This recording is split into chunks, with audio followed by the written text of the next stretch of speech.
Are you done?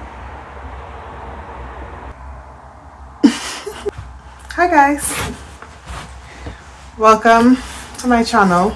Today I wanted to share about my diagnosis story, my T1D type 1 diabetes diagnosis story. It's very new, so it feels weird to talk about it.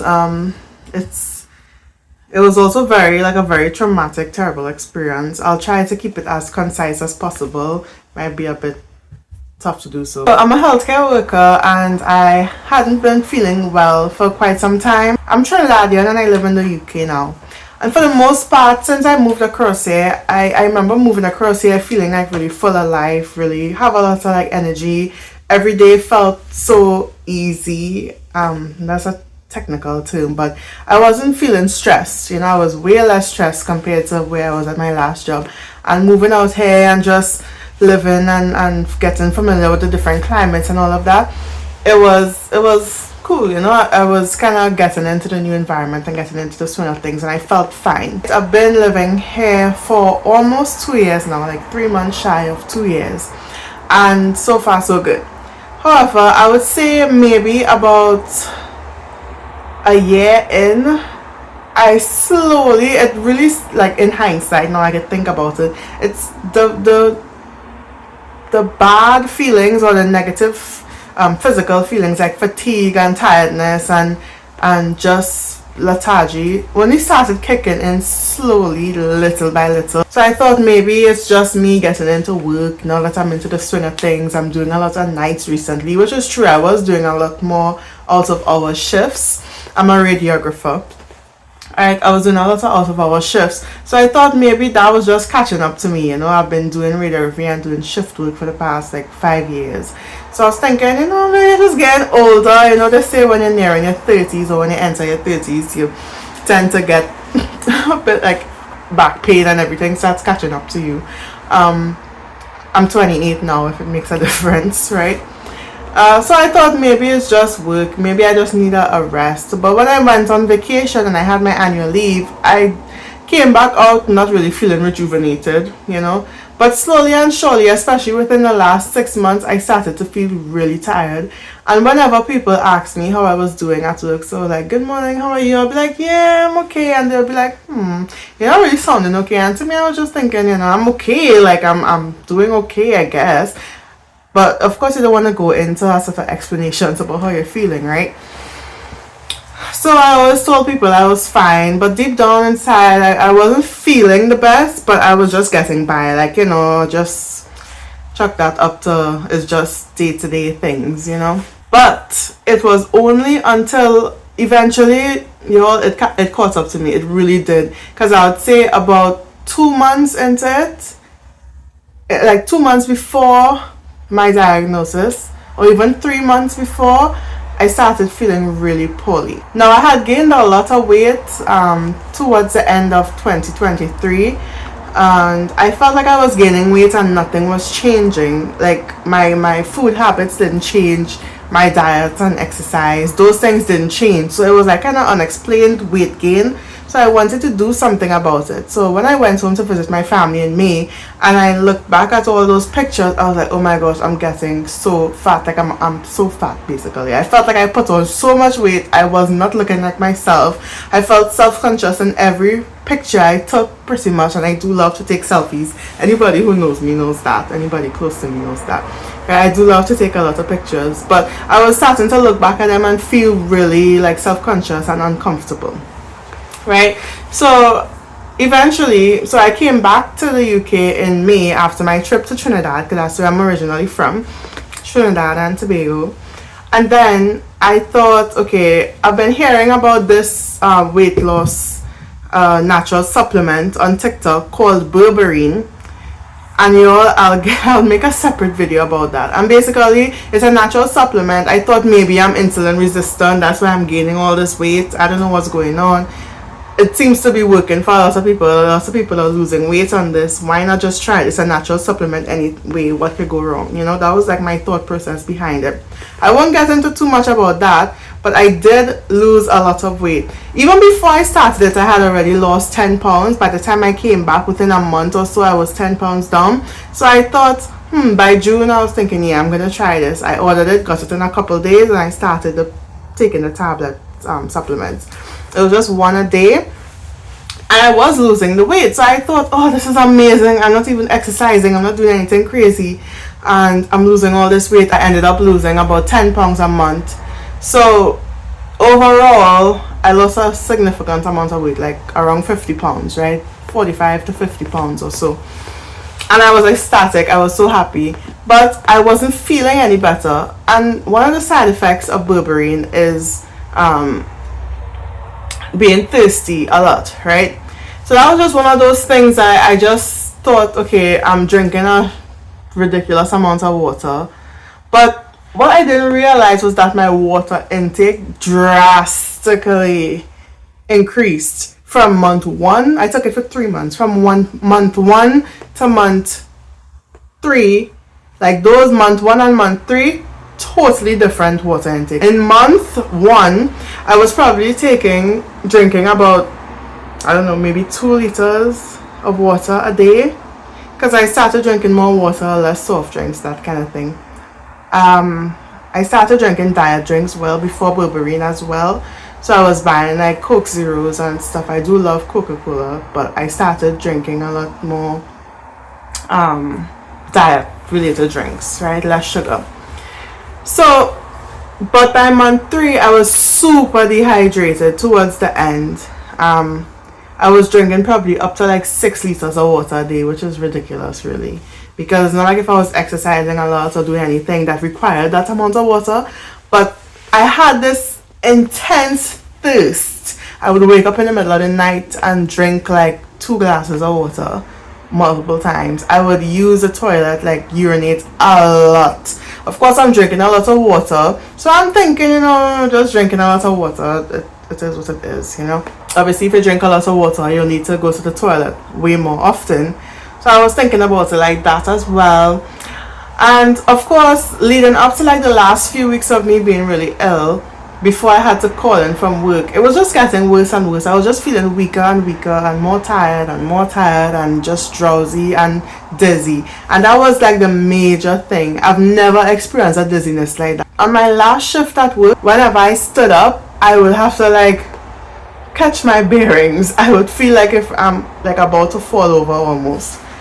So at the end of that shift, I was supposed to work the next day, and I called in, or the following day, however it worked out. I called in because I was like, I can't do this. I've never felt like this before. I feel so weak. I really pushed myself. For like a month or so leading up to that, there were so many days I wanted to call in from work, call in sick. And I do like where I work. I like my colleagues. I think that there's a lot of good things in place for like the work rotas and schedules, and I just didn't want to be the person that constantly having people having to come in to work extra hours because I keep calling in. I didn't want to be that person. I figured maybe I just need to push myself a bit, and I did it. I really ignored the signs, and even when I went to the GP, I gave them all the list. I told them the supplement I was taking, but I also described the frequent urination, the intense dehydration, all of that. So I had called in from work a week before, but after a week, you need to get a proper doctor's note. So I was already out of work a week, went to the GP, got another 2 weeks off, and a few days after I went to the GP, about 3 days, I ended up in ICU.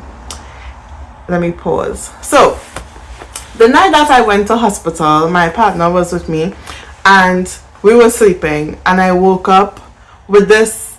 Now mind you, by the way, that week I was home after I called in, I started getting dizzier and lightheaded and lightheaded. It was getting really, really bad. The dizziness intensified to the point where I stumbled to even walk from right here to right here. I was tripping over myself. I couldn't go for walks. My partner and I, we like to go for walks often. I couldn't even do that. I was feeling really, really ill, like to the point where, you know, sometimes if you're not feeling the best, you take a sick day, you might still be able to pop out and go to the shop and get something. I could do none of those things. I was just at home feeling really terrible, right? And especially the last few days leading up to hospital, I was gagging, but I was barely eating. I had no appetite. That's one thing with berberine. It did help suppress the bad cravings I had, but towards the end I knew it had to have been something else, you know, because I couldn't eat, I couldn't keep food down. I felt like everything was just coming back up. I had some belly pains and chest pain, but it was still not enough for me to go to emergency. Yeah, so about 3 days after I went to the GP, I went into hospital.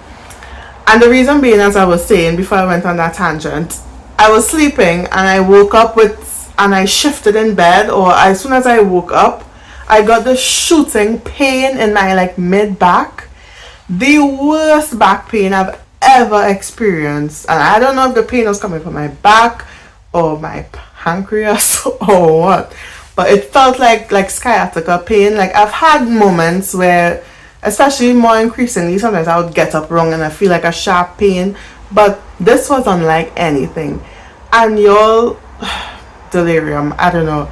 Even with that intense, terrible pain that was not passing as the seconds went by, which is totally unlike any pain I'd had before, even with that pain, I still told my partner, he was like, come, we have to go to A&E, we have to go to the emergency. I can't have you like in pain like this. I can't see in pain like this. Even then, in that moment of the most intense back pain I've ever had in my life, ever, I still was like, no, we don't need to go. I don't want to go into hospital. Yo, I don't know if I fell back asleep, because that's another thing. I was like really drowsy as well. I was sleeping a lot. And if any of you know about type 1, you know that the chances of going into a diabetic coma is real. You know, there's a high chance of that. Anyway, so I went to, he helped me basically. I could barely do anything for myself. I could barely get up. He put on my shoes for me, got my things, my bag, whatever, and held on to me, as because I live on a upper floor, walked down, helped me down the stairs and into the car, and took me to emergency at the same hospital I work at, of course, which is, yeah, I mean, when you're ill, you have no shame, right? You can't, yeah, I don't know, that's like a thing, you know, like mothers say, you know, after you give birth, you don't have any shame. It is what it is when it comes to your body, you know. But yeah, that's how I felt looking back on it. I mean, I needed life-saving treatment, right? So I went into hospital. It took a while, obviously, to triage and all of that. I remember getting pain meds, but I don't remember anything until I woke up in ICU later the next day. I think I had like 2 flashes of memory. I wouldn't get into that. Other than that, y'all, I don't remember a thing. I think I was out of it. I was heavily sleeping to the point of like almost like passing out. I have no memory recollection. Long story short, in ICU, they had to rebalance me and whatever. They checked my sugar, obviously, when I was in A&E after I had been there for hours. The consultant saw me and he was like, no, something's wrong, definitely, like there must be something else. And that's when he told them, the nurses or whomever, to check my blood sugars. And I was at 28 millimole. And if you know what is normal is like between, let's say, 5 and 6 or so for like a pre-meal reading or something like that. So as much as maybe 7 or 8. I was like, if you just ate or something, I was 28, which is ridiculous. And I was also classed as a severe DKA because I had a dehydration amount of like over 10% or something like that. And my ketones, which are those acidic bodies that build up in the blood when the body doesn't process the glucose and it just stays in the blood, and then they burn the fat and then it creates ketones and whatever. So that's why I was losing weight, because my body, the glucose wasn't being entered into the cells. Like my cells wasn't taking up the glucose because apparently I didn't have enough insulin for it to do so. So yeah, because of that, the glucose was just chilling in my blood. Ketones were being created because it was burning out all my fat as fuel.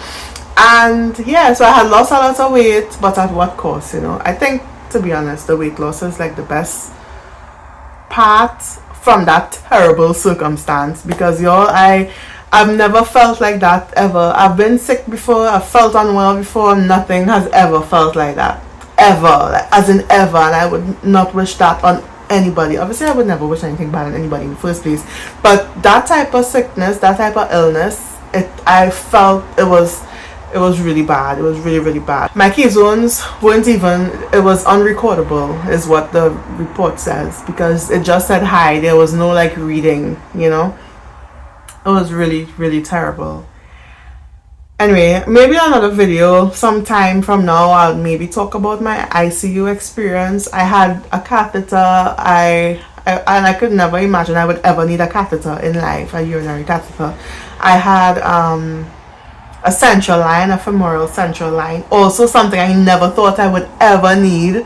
I had a bunch of art lines and a bunch of different lines. Thankfully my recovery went well by the grace of God and the amazing staff at the hospital that really took care of me, and that, I mean, well-rounded care, honestly.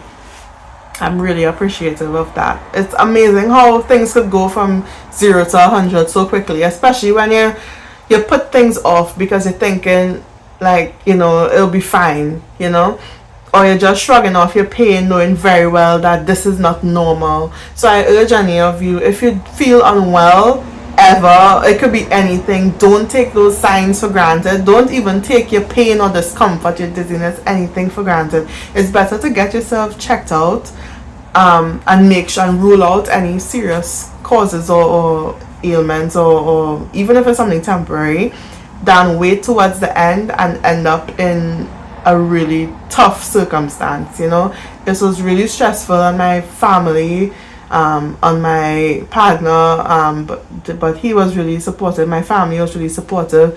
His family was supportive. Sorry, my cat he just jumped. Yeah, it's crazy because my memories really started after I woke up in ICU. I remember having a lot of you know, they say you have delirium because you're on such heavy meds, like you get like visions and like hallucinations and all. I didn't think I had any hallucinations, but I was definitely loopy, and it took me a while to get out of that brain fog state.